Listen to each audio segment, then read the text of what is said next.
Bombo Dennis, dahil nga sige. sa... Okay, oo, Bomboan. Bombo Dennis. Sige, babalikan ko yung linya mo sapagkat nando na sa ating kabilang linya si Bombo Angelo Aganan together with Senator Risa Hontiveros. Bombo Angelo, please come in. Yes, Mambo Dennis, makakasama natin ngayon dito sa Batasang Pambansa Live si Senator Risa Hontiveros. Senator Risa, good afternoon po. Welcome to Bombo Radio Philippines. Bombo Angelo po at yung anchor natin doon sa studio ay si Bombo Dennis dito. Salamat, Bombo Angelo at Bombo Dennis.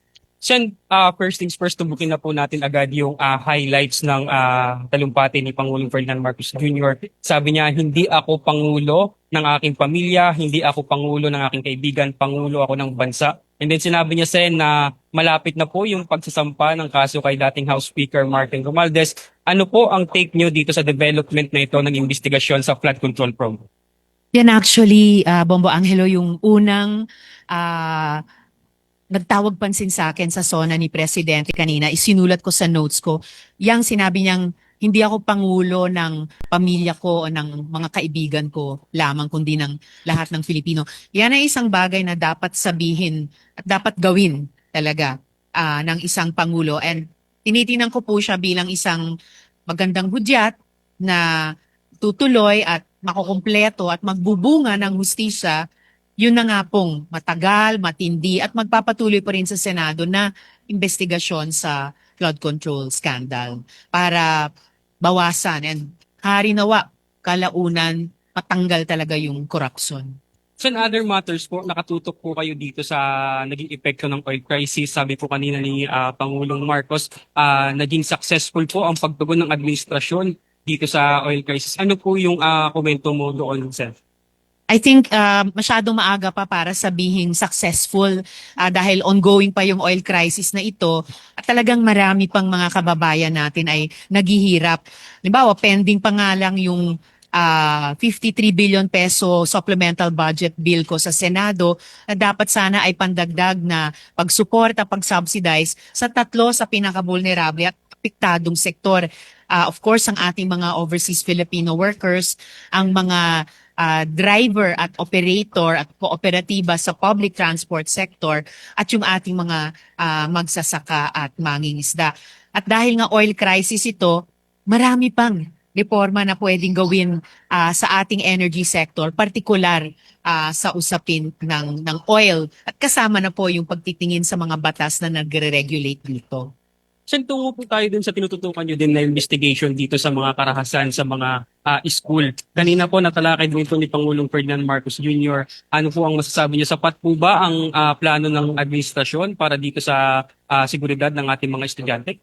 Well, I was hoping nga po nung sinimulang talakay ni Presidente yung mga karahasan sa mga eskwelahan at karanasan o grooming para sa karahasan na tinatawag online. I was hoping tutumbukin nila yung nihilistic violent extremism at yung pag-abuso sa mga online spaces na dapat ay ligtas sa ating mga bata tulad ng games, messaging platforms at iba pa. Sayang, no, nabitin, hindi nila natumbok yan. Gayunpaman, tutuloy naman namin sa Senado yung pagsulong ng mga batas na tutulungan yung ating iba't ibang stakeholders sa gobyerno, sa private sector din, pati sa civil society na mapigilan at matugunan ito. Pati po, posible, simpleng sa pag-amyenda ng anti-OSAIC law o Anti-Online Sexual Abuse and Exploitation of Children law. So ano po yung comment nyo na magkakaroon ng dagdag o idadagdag ang AI dito sa program ng sa mga bata? Well, ang AI ay tulad ng mga teknolohiyang napag-usapan natin so far, inimbento siya di umano para sa mabuti. And talagang dumadami yung mga sektor, pati sa edukasyon dito sa ating bansa na ina-adapt na siya. Pero tingin ko dapat pa rin natin pakinggan yung mga payo at babala mismo ng mga AI proponents kahit sa ibang bansa na dapat kasabay ng pag-adopt at pag-adapt natin sa AI ay mailagay yung mga sapat at tamang safeguards at protocols sa loob nito. Para halimbawa sa larangan ng paggawa, problema pa nga natin yung unemployment at underemployment na hindi ang mga Pilipinong manggagawa pa ang magde-develop lalo ng mga AI systems na kalaunan, ironically, papalitan sila o tayo sa trabaho natin. So, Sen, with that being said, pabor po ba kayo sa pagpasok ng Pax Silica dito sa bansa? Kasi natalakay din po siya kanina. Yung Pax Silica po ay isang napaka-complex, probably game-changing development. At dahil ganon, kailangan nating pag-aralan mabuti. Kung mag-engage tayo sa paanong mga paraan, at dapat, ang isang prinsipyo kasi na inahawakan ko sa pag-consider dyan ay dahil malaki siyang foreign direct investment, capital with purpose. At dapat yung layuning iyon ay alinsunod sa pambansang interes. Sa usapin halimbawa ng digital security at sovereignty natin dahil halos wala pa tayong sapat na mga batas para dyan at pambansang interes sa usapin ng ating kalikasan. Sen, tungo po tayo sa usapin sa West Philippine Sea. Mariin pong pinanindigan ni Pangulong Marcos ang West Philippine Sea 2016 arbitral ruling. Ano po ang komento nyo dito? Well, at pinupuri ko yung consistency nila dyan dahil 2 years ago, una silang nagsalita sa SONA nila noon tungkol sa paninindigan sa pambansang interes sa West Philippine Sea. At inulit nila iyon ngayon no, na hindi tayo susuko, hindi tayo racist. Pinagdiriwang din nila yung unang dekadang anibersaryo ng tagumpay natin sa Hague Tribunal sa ilalim ng UNCLOS. So tingin ko mas nagiging permanent element na yan ng foreign policy natin na wini-welcome ko po. So last na lang po, sa kabuuan po, ano po sa tingin nyo ang naging kakulangan sa naging talumpati ni Pangulo at ano po yung aasahan namin ngayon sa Senate na second congressional session na po? Well, marami-rami pa sana ang nais kong sanang narinig kay Presidente.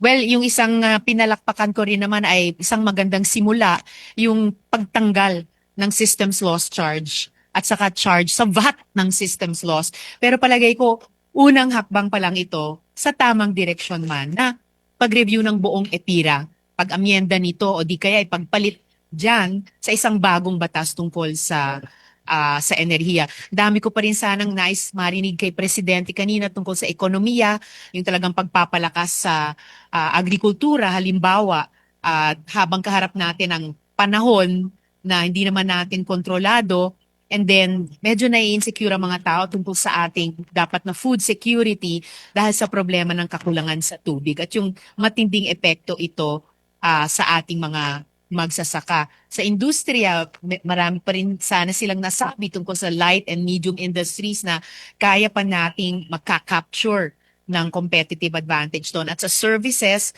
well, buti binanggit nila ang OFWs dahil yung remittances nila. At I'm trying to remember kung nabanggit nila yung mga BPOs, but bukod po sa dalawang importanteng sektor na yon, tourism, no? Yes. Napakalaking potential pa, underdeveloped pa at isang critical na service sector na pwede tayong iahon mula sa mga epekto ng pandemic noon at mula sa epekto ng Middle East war at oil crisis ngayon. So, marami.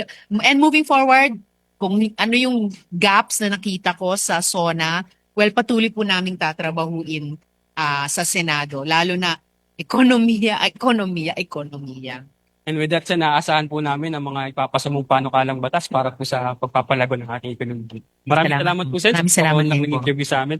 Yan po mga kabombo, si Senator Risa Hontiveros na kasama natin live dito sa Batasang Pambansa. At yan po muna ang ulat dito mula sa Batasang Pambansa. Ako po si Bombo Angelo Aganan. And this is Bombo Radio Philippines, the #1 radio network in the country.